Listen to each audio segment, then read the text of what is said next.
Hello Phénix Résilient, j'espère que tu pètes le feu, c'est un plaisir, un honneur pour moi de te retrouver aujourd'hui. Aujourd'hui, très cher ami, j'ai envie de répondre à une question qui m'a été envoyée par mail concernant la phase de deuil.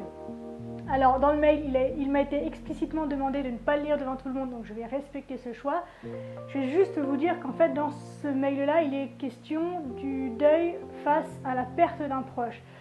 Et dans cette vidéo, j'ai envie d'élargir la chose au deuil aussi de n'importe quelle situation. C'est-à-dire que, selon moi, toute douleur traversée nécessite une forme de deuil, donc plus ou moins long, non seulement en fonction de la situation, mais également en fonction des personnes. Mais je pense que toute forme de douleur nécessite sa forme de deuil.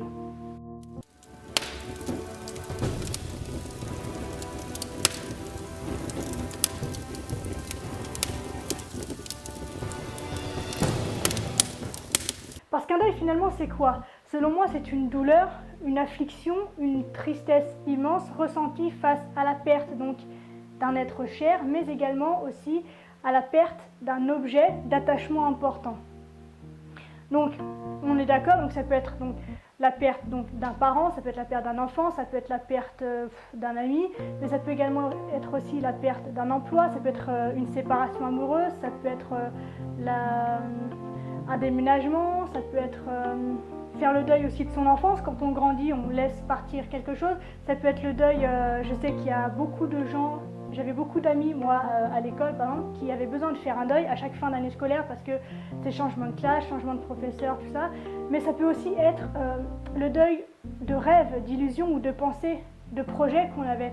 Quand lors d'une séparation amoureuse, il y a aussi ça qui est en jeu par exemple, ou dans le cadre par exemple de maltraitance, de traumatisme, de violence, quand on quitte le foyer ou quand on quitte le lieu, les personnes qui nous rendaient victimes en fait de ces événements-là, on avait des idées, on avait éventuellement des projections de notre avenir peut-être avec ces personnes-là ou vis-à-vis de ce qu'on traversait qui finalement sont fausses. Pour être plus explicite, dans mon cas moi par exemple, où donc j'ai été maltraitée pendant plusieurs années et le jour où je suis partie en fait du lieu dans lequel je subissais tout ça, il a fallu que je tourne le dos en fait à toute une partie de ma vie, donc c'est-à-dire à des amis, c'est-à-dire à une partie aussi de ma famille que je ne vois plus du tout. Donc tout ça, ce sont des séparations donc très importantes et très douloureuses, mais également aussi, par exemple, lâcher le fait que j'avais peut-être une vision de parents ou de vie de famille, de relations que finalement je n'aurais jamais, donc il m'a fallu faire le deuil également de ça.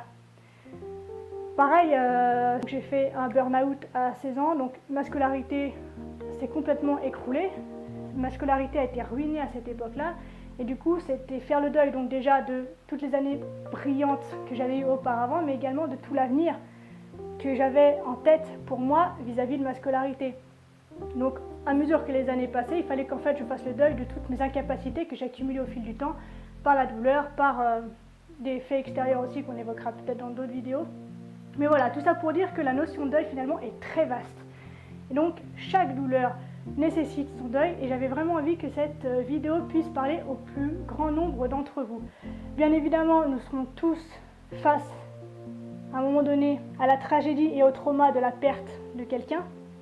Donc de toute façon, rien qu'en parlant de ça, on répond déjà à la question. Mais j'avais vraiment envie que lorsque tu traverses quelque chose de douloureux pour toi, te donner donc ces stratégies qui, moi, m'ont permis d'avancer et d'être là devant toi aujourd'hui. Donc bien évidemment, ce sont des stratégies qui sont très personnelles, d'accord? Il n'y a absolument rien d'universel là-dedans. Et je ne vais pas faire une vidéo sur l'explication des étapes du deuil, qui vont donc du choc à l'acceptation. Ça n'a rien à voir avec tout ça. C'est vraiment comment faire pour traverser au jour le jour, quelles petites stratégies, quels moyens j'ai pu mettre en place pour pouvoir avancer et me sentir bien malgré les difficultés et les douleurs que je pouvais traverser. Donc première technique selon moi, première chose à faire, c'est pas les plus simples mais c'est absolument nécessaire, c'est d'accepter et de laisser s'exprimer nos émotions. Je sais qu'on est dans une société où on apprend que pleurer c'est être faible, qu'il ne faut pas montrer sa vulnérabilité, mais je t'invite à faire exactement le contraire. Si tu as besoin de pleurer, pleure. Si tu as besoin d'hurler, hurle. Si tu as besoin de taper, pas sur quelqu'un, mais tape. Si tu as besoin d'aller courir, tu cours. Si tu as besoin de souffler, tu souffles. Si tu as besoin de t'énerver, tu t'énerves. Si tu as besoin, tu fais ce dont tu as besoin de manière saine, bien sûr, d'accord? Il ne s'agit pas de se faire plus de mal qu'on en ressent déjà, mais laisse exprimer tes émotions. Même si éventuellement pleurer devant quelqu'un, c'est difficile pour toi, ce que je comprends tout à fait, tu quittes la pièce un moment, tu t'isoles pour pleurer, pour évacuer ce que tu as évacué, et éventuellement tu reviens après, c'est ok, c'est pas grave, mais il est vraiment important de ne pas étouffer ce que tu ressens, d'accord? Ou si à un moment donné tu es au boulot, que tu as envie de pleurer, tu as envie de lâcher, que tu sens que c'est pas le moment, je peux comprendre aussi, donc tu retiens, mais il est super important que le soir, quand tu rentres chez toi, tu fasses en sorte de lâcher ce qui était prêt à sortir au moment où tu l'as étouffé. Ok? Et bien sûr, quand tu exprimes quelque chose, quoi que ce soit, il est super important que ce soit fait sans crainte, sans honte et surtout sans jugement. C'est-à-dire que si tu te sens coupable de quelque chose, c'est ok, c'est très bien. On réfléchit sur pourquoi, on réfléchit sur comment est-ce que je peux faire. Mais il n'y a pas de « oh, je suis trop émue parce que je pleure » ou même quand c'est long, quand ça fait 1 an, je sais pas, que la personne est décédée par exemple, que tu pleures toujours de sa disparition et que le manque se fait toujours ressentir, il n'y a aucune honte à ça.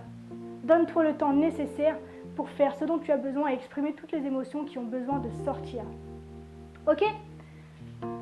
Deuxième stratégie, pour moi, ça a été de faire des choses qu'on aime.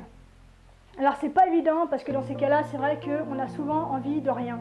En fait, on n'a qu'une envie, c'est de se rouler sous la couette et de laisser le temps passer et pourquoi pas aller rejoindre la personne qui est partie. Mais non, c'est super important de garder en fait des objectifs et de continuer à se montrer que la vie a des moments sympas. Et pour ça, moi en tout cas, j'ai fait le choix de continuer à faire des choses que j'aime, donc c'est-à-dire à sortir, à regarder des films, à écouter de la musique, à lire des bons bouquins, aller rencontrer des potes, je sais pas, visiter des musées, faire des sorties culturelles, enfin bref, tout ce qui te plaît, tout ce que tu aimais faire avant le choc, avant le trauma, continue de le faire dans ta vie. Tu n'es pas obligé d'en faire autant, mais c'est super important que ce soit toujours présent dans ta vie pour que tu continues de croire que la vie est toujours faite de moments sympas. Oui, il y a des douleurs, oui, il y a des difficultés, oui, il y a des souffrances, mais il y a aussi plein de moments sympas et c'est super important de leur donner une place dans ta vie, surtout quand tu vas mal. Alors je t'entends déjà me dire « Ah mais si je suis à la recherche d'un boulot, j'ai pas le temps de faire ce que j'aime. » Oui, je sais, je comprends et j'entends, mais je t'assure que prends du temps pour toi, surtout dans ces recherches-là, pour te montrer en plus que tu es doué dans quelque chose. C'est-à-dire que la recherche d'emploi, par exemple, c'est quelque chose qui peut mettre à mal l'estime de soi, la confiance en soi, et on perd confiance en ses capacités. Donc en faisant des choses que l'on aime, des choses dans lesquelles nous sommes doués, on garde cette estime de nous-mêmes en bon état, on garde cette confiance en notre capacité en bon état et surtout, ça permet de mettre dans une meilleure énergie pour aller se vendre après. Donc, no guilty, aucune culpabilité à se faire plaisir dans une période de détresse, de recherche d'emploi. Ok ? Ça ne veut pas dire non plus, je ne suis pas en train de te dire que si tu as envie de passer 24 heures sur ta PS4, c'est une bonne idée. Ne me fais pas dire ce que j'ai pas dit, ok?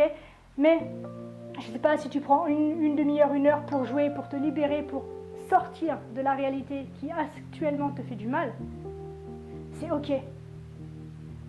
Et surtout, c'est même plus que ok, c'est indispensable. N'hésite pas à faire des choses que tu aimes pour évacuer cette douleur, cette incompréhension qui te traverse actuellement.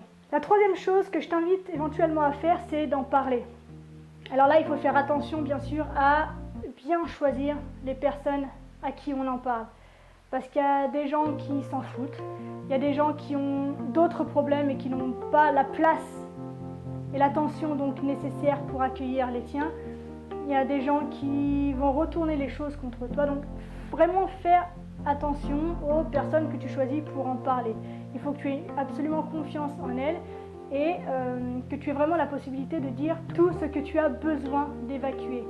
Car mettre des mots sur tes mots, ça permet de les expulser de ton esprit, ça permet de les poser ailleurs et de ne pas les figer dans ton esprit, d'accord ? J'ai dit dans une vidéo que ruminer c'était sympa, mais dans ce cas-là, si c'est ruminer les choses qui te font du mal, ça n'a absolument aucun intérêt. Donc ne pas hésiter à en parler.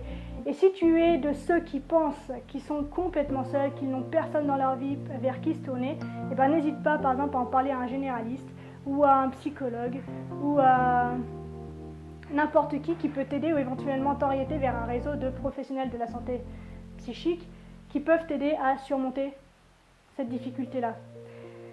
Quatrième stratégie que j'ai mise en place, ça a été de combler l'absence et la vacuité par une activité créative. Que ce soit par l'écriture, que ce soit par le dessin, que ce soit par la peinture, que ce soit par la musique, que ce soit par, je sais pas, par la coiffure, par la cuisine, par ce que tu veux, n'hésite pas à mettre tes émotions dans une œuvre créative, artistique. Et tu peux en utiliser bien sûr plusieurs. Moi je sais qu'en fonction de la situation et de mon humeur du moment, j'écris beaucoup, je dessine beaucoup. Et surtout, n'hésite pas à écrire, à dessiner, même si ce sont des choses effrayantes, même si ce sont des choses bouleversantes, même si ce sont des choses qui sont atroces. Au contraire, il vaut mieux que tu les mettes sur papier, que tu les écrives, que tu les dessines, que tu les chantes, que tu je sais pas quoi, mais que tu les sortes de ton esprit. Car si tu figes l'image dans ton esprit, ça va s'imprimer partout dans ton corps, dans ton humeur, dans ta façon d'agir, dans ta façon d'être tous les jours. Et ça va être extrêmement difficile et douloureux pour toi, plus que ça ne l'est déjà.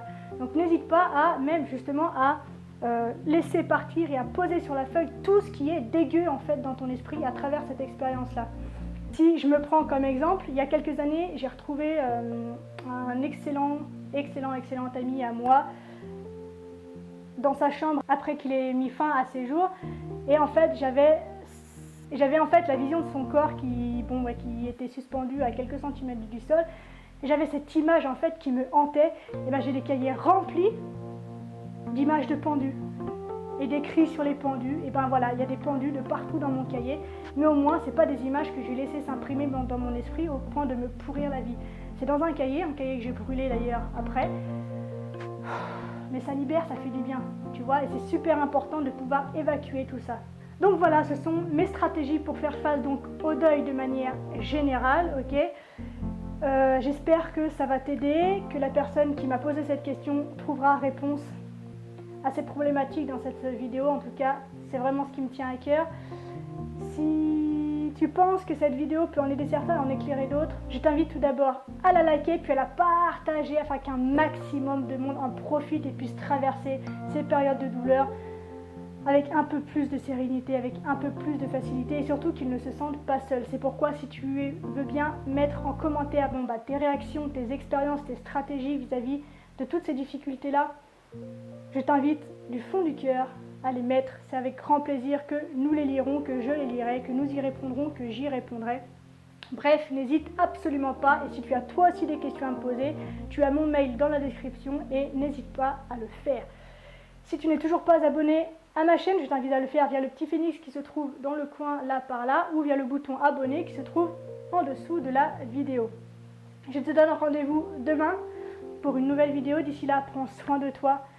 Sois reconnaissant envers la vie et surtout n'oublie jamais, jamais, jamais, jamais que tu es la personne la plus importante de ta vie et que de ce fait, tu mérites ce qu'il y a de meilleur.